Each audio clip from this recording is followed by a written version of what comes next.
अस्सलाम वालेकुम। क्या हाल चाल, उम्मीद करते हैं कि आप खैरियत से होंगे और हमारी दुआ है कि आप हमेशा खुश रहें, हंसते और मुस्कुराते रहें और इसी तरह में अपना प्यार दिखाते रहें। बिल्कुल जी, मेरा नाम मोहम्मद यूसुफ। मैं हूं तारिक महमूद। मैं हूं गुलजार हुसैन। तो आज हम जिस वीडियो पे रिएक्ट करने जा रहे हैं, वीडियो का टाइटल है असदुद्दीन ओवैसी और राम मंदिर। पार्लियामेंट में खड़े होकर भाषण दे रहे हैं। देखते हैं वीडियो और अपना बयान कर देंगे। काउंट करते हैं 3 2 1 वीडियो स्टार्ट। नरसिम्हा राव ने कहा कि मुझे डिस्टर्ब मत करो, मैं पूजा कर रहा हूं। और जिसने रथ यात्रा निकाला, इन दोनों को मोदी सरकार ने इस मुल्क का सबसे बड़ा सिविलियन अवार्ड दे दिया। ये मोदी हुकूमत जश्न मना रही है। नहीं, 6 दिसंबर के ऊपर कोई जश्न नहीं है।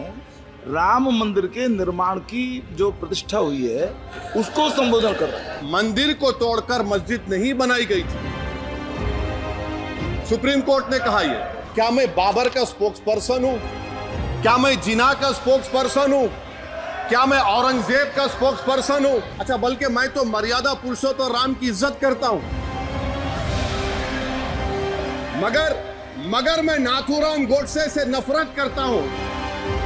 निशिकांत दुबे 47 में आजादी मिली असदुद्दीन ओवैसी से बाबर की बात पूछ रहे हैं। जब काजी साहब गवाहों को लेकर दुल्हन के पास जाते कि तुमको निकाह कबूल है, तो दुल्हन शर्मा के खामोश बैठ जाती।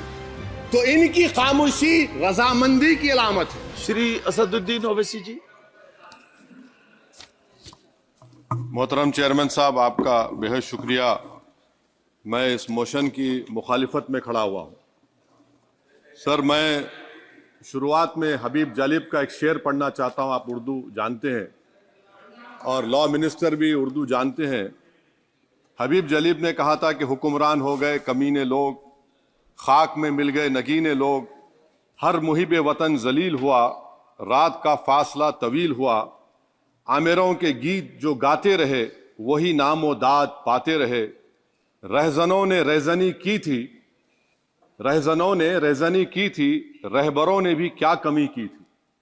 सर, मैं अभी सुन रहा था हमारे शिंदे ग्रुप के शिवसेना के पार्टी लीडर अपनी तकरीर कह रहे थे। कहा कि 6 दिसंबर में जब बाबरी मस्जिद को शहीद किया जा रहा था, तो उस वक्त के वजीर आजम नरसिम्हा राव पूजा कर रहे थे। आप ही ने कहा और कहा कि मैं डिस्टर्ब नहीं करना। तो ये बड़ा अजीब मौका है कि बीजेपी की ताईदी पार्टी ये कह रही है कि नरसिम्हा राव ने कहा कि मुझे डिस्टर्ब मत करो, मैं पूजा कर रहा हूं। और जिसने रथ यात्रा निकाला, इन दोनों को मोदी सरकार ने इस मुल्क का सबसे बड़ा सिविलियन अवार्ड दे दिया।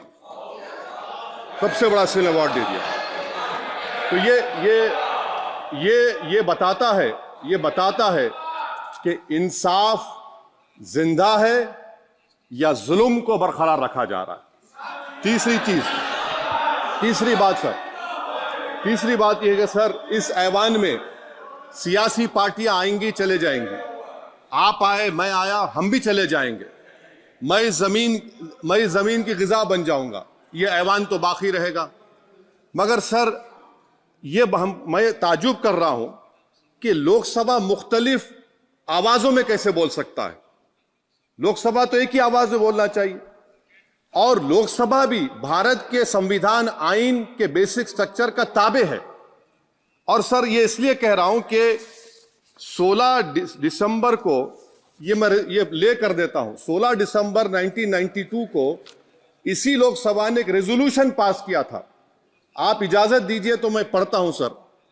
दिस हाउस, अच्छा, ये गुलाम नबी उस वक्त के मिनिस्टर थे, आज नहीं है, उनका नाम नहीं लेना चाह रहा था।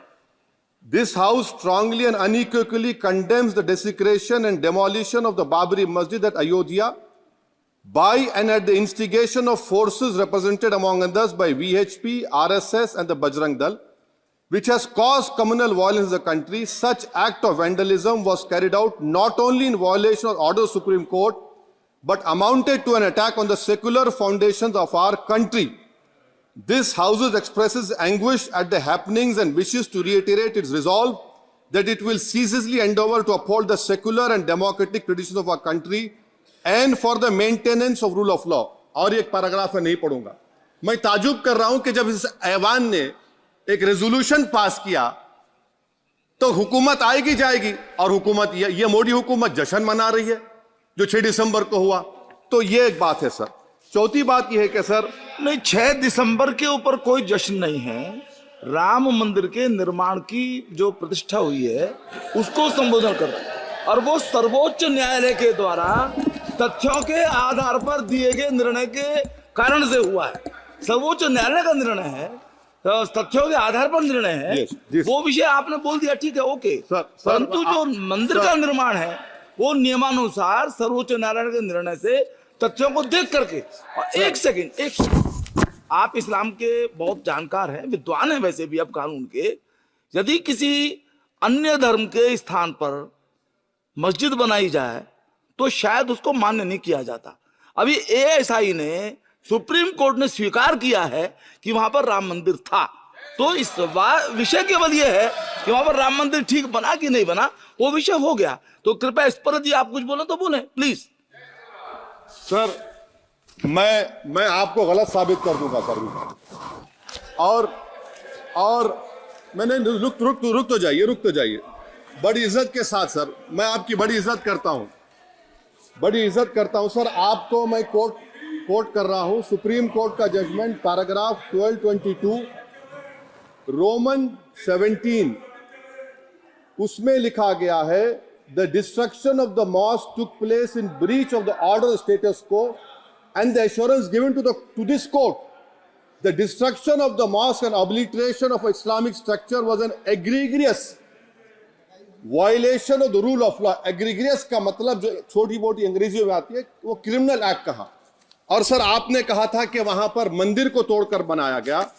सर मैं आपके सामने ये तमाम चीजें लेकर दूंगा, सुप्रीम कोर्ट के जजमेंट के पैराग्राफ्स हैं जिसमें सुप्रीम कोर्ट ने एएसआई की रिपोर्ट को नकारा। उन्होंने कहा कि मंदिर को तोड़कर मस्जिद नहीं बनाई गई थी। सुप्रीम कोर्ट ने कहा, सुप्रीम कोर्ट ने कहा।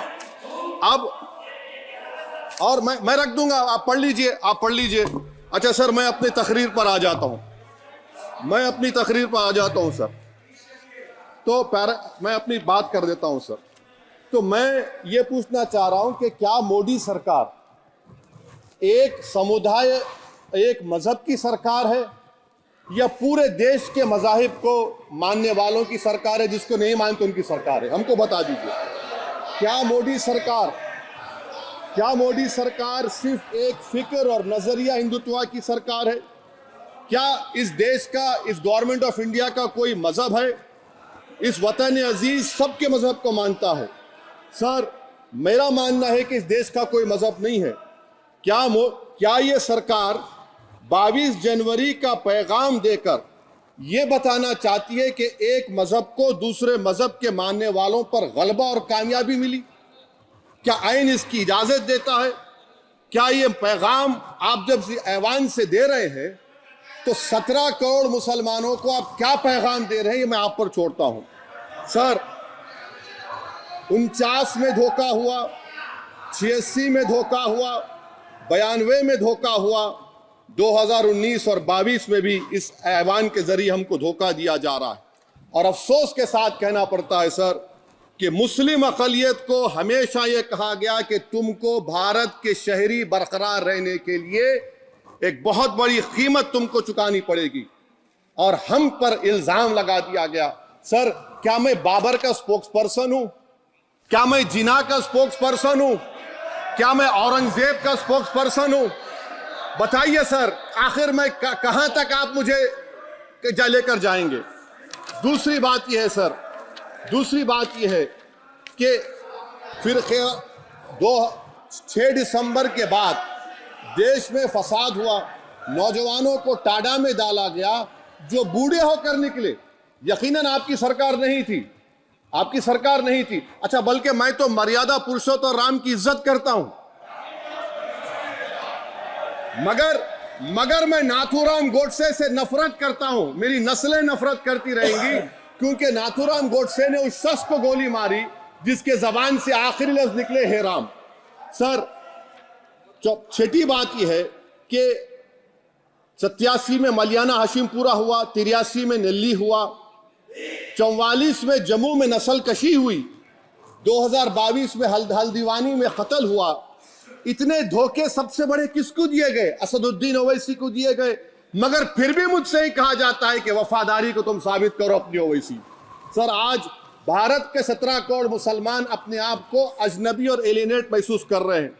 मैं बहुत बड़ी नाइंसाफी होती है, सर ये कोई तारीखी नाइंसाफी को इंसाफ नहीं किया जा रहा है। स्पीकर बल्कि सर, अंग्रेजी में स्पीकर सर, केवल एक प्रश्न का जवाब ओवैसी साहब दे दें कि बाबर को वो आक्रमणकारी मानते हैं या नहीं मानते? पुष्पमित्रा संघा को आप क्या मानते हैं? बताओ, पुष्पमित्रा संघा को आप क्या मानते हैं? जम्मू के वो कश्मीर के वो राजा को क्या मानते हैं जिसके पास एक फौज थी मंदिरों को तोड़ने के लिए? आप क्या मानते हैं? यही तो मैं कह रहा हूं कि निशिकांत दुबे 47 में आजादी मिली, असदुद्दीन ओवैसी से बाबर की बात पूछ रहे हैं।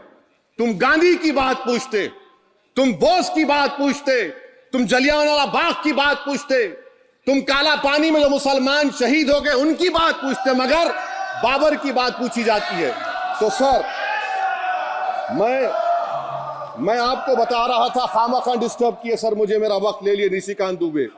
सर, मैं आपसे कह रहा था, मोदी हुकूमत ये पैगाम दे रही है भारत के मुसलमानों को कि जान बचाना है या इंसाफ चाहते हो। मैं कह रहा हूं, मैं भीख नहीं मांगूंगा, मैं इस नंगी तासुब को कबूल नहीं करूंगा, मैं दूसरे दर्जे के शहरी के मौक़िफ़ को कबूल नहीं करूंगा, मैं अपनी शनाख्त को नहीं मिटने दूंगा। अब मैं झूठी और दिल फरेब बातों पर हरगिज भरोसा नहीं करूंगा। मैं वो काम नहीं करूंगा जो बीजेपी और नाम निहाद सेकुलर पार्टियां चाहती हैं। मैं वो काम करूंगा जो आपको पसंद नहीं है, संविधान के दायरे में रहकर। सर, कंक्लूजन में मैं आपको बताना चाहता हूं कि आज इस देश को किसकी जरूरत है? इस देश को अयोध्या में, तारीख शायद नहीं पढ़ते होंगे, मौलाना अमीर अली कौन थे? पुजारी बाबा रामचरण दास कौन थे? अयोध्या के पुजारी थे। दोनों ने मिलकर अंग्रेजों के खिलाफ जंग लड़ी थी और दोनों ने, अंग्रेजों ने इनको गिरफ्तार किया और एक पेड़ पर मौलाना अमीर अली को और पुजारी रामचरण दास को फांसी दे दी गई। देश को इनकी जरूरत है। देश को शंभू प्रसाद, अचन खां, ये राजा देवी बख्श सिंह के फौज में थे, अंग्रेजों से मुकाबला किया, मुसलमान की लाश को जला दिया गया और शंभू प्रसाद को दफना दिया गया। इस देश को यह जरूरत है, देश को बाबा मोदी की जरूरत नहीं है। आज भारत को अयोध्या के मौलाना अमीर अली और रामचरण दास, अचन खान, शंभू खान की जरूरत है। सर, मैं अभी सुन रहा था ये नाम निहाद सेकुलर पार्टियों के बयानात को। क्या होता है सर, मैं खत्म कर रहा हूं, क्या होता है सर, जब काजी साहब गवाहों को लेकर दुल्हन के पास जाते कि तुमको निकाह कबूल है, तो दुल्हन शर्मा के खामोश बैठ जाती। तो इनकी खामोशी रजामंदी की अलामत है। जी जी। तो सर, मैं खत्म करने से पहले यह बताना चाह रहा हूं कि जब वजीर आजम जवाब देंगे तो क्या वो भारत के 140 करोड़ जनता के लिए जवाब देंगे या फिर सिर्फ हिंदुत्व की फिक्र रखने वालों का जवाब, मैं खत्म कर जवाब देंगे? मैं ये देश, दुनिया, मुसलमान देख रहा है। सर, मैं आपको यह भी बताना चाह रहा हूं, आखिर में कंक्लूड कर रहा हूं सर, 1 मिनट चाहिए, 1 मिनट चाहिए सर। सर, मेरा मानना यह है कि आज मैं बहैसियत एक भारत के गयूर मुसलमान के, let me stand as a tall Indian Muslim and say that the light of Indian democracy today is at its dimmest today, sir. Sir, in conclusion, मेरी फिक्र में, मेरा ईमान मुझे कहता है कि जिस जगह पर मस्जिद थी, है और रहेगी, बाबरी मस्जिद है और रहेगी, बाबरी मस्जिद जिंदाबाद, जिंदाबाद, भारत जिंदाबाद, जय हिंद।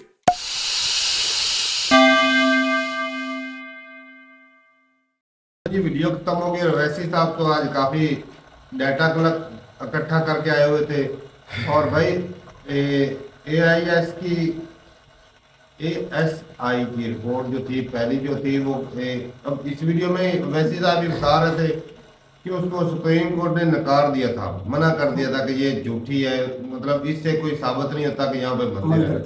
लेकिन वो के मोहम्मद की अगर वीडियो देखी थी हमने, तो उन्होंने सारा बताया था कि भाई वहाँ पर मंदिर के जो निशान मिले तो अब इससे क्या वैसी के हिसाब से देखा जाए जो पुरानी अब है। देखो ये भी तो सबूत लेके घूम रहा है, असेंबली में खड़े होकर कह रहा है कि मैं इसको गलत साबित कर देता हूँ। सारे मेंबरान की बोल की मैंने कहा बंद कर दी है, कि कोई सुप्रीम किसी ने कोर्ट के जवाब नहीं ऑर्डर दिया। है, मैं दिखा सकता हूँ कि मंदिर को तोड़कर मस्जिद नहीं बनाएगी। अब खुदा जानता है ये झूठा है कि वो के मोहम्मद झूठा है। अब हम तो नहीं ना इस बात को कह हाँ, सकते, लेकिन भाई उन्होंने मस्जिद को गिराया और मंदिर को बनाया।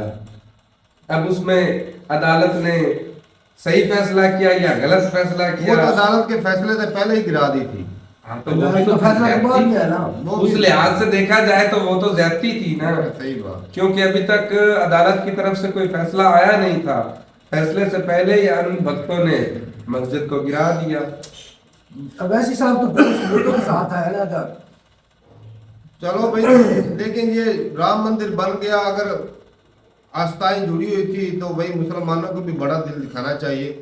बिल्कुल दिखाना चाहिए, लेकिन तारक अब तकलीफ इस बात की हो रही है कि वो लोग राम मंदिर तक सिर्फ सीमित रहना नहीं ना चाहते, वो आगे वो मस्जिद तो गिराए। मुसलमानों को बिल्कुल दीवार के साथ लगाना चाहते हैं। जहां जहां इनकी इबादत गाहें हैं वहां वहां कोई ना कोई शर फैलाकर उनको गिराया जा रहा है, मुसलमानों को तंग किया जा रहा है। पहले नहीं, एक दौर था जब मुशर्रफ गए, शायद आपने वो देखी होगी उनकी मैंने तकरीर, देखी तो है। एक मुसलमान ही खड़ा होकर उसने जवाब दिया था ना कि मुशर्रफ साहब, हिंदुस्तान में रहने वाले मुसलमानों के लिए आपको फिक्र करने की कोई जरूरत नहीं है। अगर हमारे साथ कोई ज्यादती होती है तो 97% उन्होंने कहा कि हिंदू हमारे शाना बशाना खड़े होते हैं हमारे हकूक के लिए। लेकिन आज वो हिंदुस्तान वैसा नहीं रहा। आज मुसलमानों के हकूक को वहां दबाया जा रहा है भाई, उन्हें दीवार के साथ लगाया जा रहा है, उनके साथ ज्यादती हो रही है। जब नहीं हो रही थी तो वो भी तो मुस्लिम ही थे जिन्होंने मुशर्रफ को मुंह तोड़ जवाब दिया। वो तो आज ये भी मुसलमान है, वहीं से ये तस्वीरें आ रही हैं, वहीं से ये वीडियो आ रही हैं। लेकिन जो उन्हें ये तंग भी किया कह जा रहा अब तंग किया जा रहा है ना। वैसे साहब, ये मुद्दा तो कब का खत्म हो गया, इसको जाने दे। तो ये भाई, बार ये बार बातें जो होती रहेगी ना तारक। राम मंदिर बन गया, अब उसको कोई जगह से हिला तो सकता नहीं। अब उस मुद्दे को जाने दे, नई तरक्की की राह ढूंढे अपने जो मुसलमान है। अगर वो उनको भाई नहीं। लगाए, भाई काम करो, आगे बढ़ो, तरक्की करो। नहीं तो उन्होंने कब उनको लड़ाई झगड़ों में मुसलमानों रखेंगे तो को? फिर वो कैसे ग्रो करेंगे भाई। आए रोज तो वो एक मस्जिद गिरा देते हैं, नीचे मंदिर बना देते हैं। ये कि कोई सूल तो नहीं है। कब वो विवाद कर रहे हैं असेंबली में, उन्हें हक है, पूरा बोलने का मौका दिया गया है, तो उन्होंने अपनी बात को रखा है, वो तो रख सकते हैं ना। बिल्कुल। चले भाई, लेकिन अब क्या ही बोले भाई। अब पार्लियामेंट में जो वैसी साहब जो ASI की रिपोर्ट जो दिखा रहे थे, उस हिसाब से तो एक दफा पर सुप्रीम कोर्ट ने मना कर दिया, वो जुटला दिया कि ये सबूत जो है ना गलत है। वो काफी नहीं कि वहां पर मंदिर था या नहीं। अब बाद में वो आ जाता है, फिर वो रिपोर्ट आती है। के मोहम्मद की वीडियो हमने भी देखी, उसमें यही बोल रहा था कि वहां पर जो है वो सबूत मिले हैं जिसमें वो राम मंदिर को शो करते हैं। तो ठीक है भाई, ये तो बात पहले भी कई वीडियो में देख चुके हैं कि वहां पर एक बार नहीं 2-3 बार वो मंदिर गिराया गया। बाद में मस्जिद बनाई गई। लेकिन तारक यार ना, ये अब हो तो हिंदुस्तान में ही खराबियां रही हैं ना इसको गवर्नमेंट कंट्रोल, बल्कि गवर्नमेंट तो इसको हवा दे रही है। ये बीजेपी की सरकार की वजह से पहले भी हुकूमतें रही हैं, हिंदू मुस्लिम आज तक मिलकर साथ रहे हैं, पहले तो कभी ऐसा हुआ नहीं। मोदी सरकार आज ही भाई साहब ये कुछ और ही रंग दिया जा रहा है। ये भाई बीजेपी इसलिए हो रहा है कि भाई अभी एक वो एक स्टेट में दंगे छिड़े हुए हैं, वो भी मदरसा और मस्जिद को गिरा के। चलो भाई, उसमें यही बोला जा रहा है कि वो नीचे सरकारी जमीन पे नहीं सरकारी जमीन पे थी। तो लेकिन ये भी तो है कि वो जो सरकारी जमीन थी उस पे वो इतने सालों से बनी, वो उस वक्त जो हुकूमतें थी या पिछली जो सरकार सरकार वाली हुकूमतें कितनी थी, उन्होंने उनको मना नहीं किया या उन्होंने पैसे लेकर वो उसको बनने दिया। ये ऐसे लोगों को भी तो खंगालना चाहिए कि भाई उन्होंने ये बनने क्यों दिया इधर। सही बात है, या ये तो आज उन्हें भी ढूंढकर रिकॉर्ड तो मौजूद है ना गवर्नमेंट के पास, जिन्होंने परमिशन दी उनको भी लाए सामने, उनको भी जुर्माने फिर होने चाहिए, या तो उनके भी घर गिराने चाहिए। जब इन गरीब लोगों के घर गिर रहे हैं, ये जिन्होंने रिश्वत खाई उनके भी घर गिरने चाहिए भाई। बाकी सरकारी जो बात करें ना नाम के क्या करते हैं वो, अगर सरकार के जो होते हैं ऑफिसर वो अक्सर भाई साहब रिश्वत लेकर बहुत सारे जो है वो घोटाले करते हैं। सरकारी जमीन जो किसी को दे दी इस तरह करके बहुत सारी चीजें करते हैं।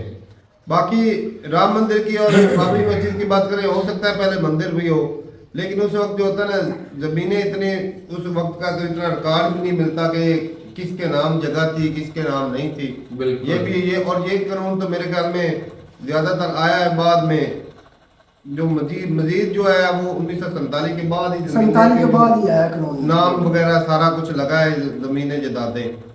तो बताइएगा जरूर अपनी राय कि भाई साहब ये जो अक्सर जो आज जमीन मालकियती जमीन है जो इंडिया में लोगों की, उसका रिकॉर्ड जो है वो ज्यादा से ज्यादा कितना पुराना है। अब हजारों साल पुराना रिकॉर्ड तो हो नहीं मेरे ख्याल सकता में होगा ही नहीं, जब से कानून लागू हुआ है उसके बाद ही हुआ होगा। बिल्कुल उसके बाद ही तो ठीक है भाई, अपनी राय जरूर बताइएगा कमेंट सेक्शन में। मिलते नहीं वीडियो के साथ, तब तक के लिए इजाजत दें। अल्लाह अल्लाह हाफिज।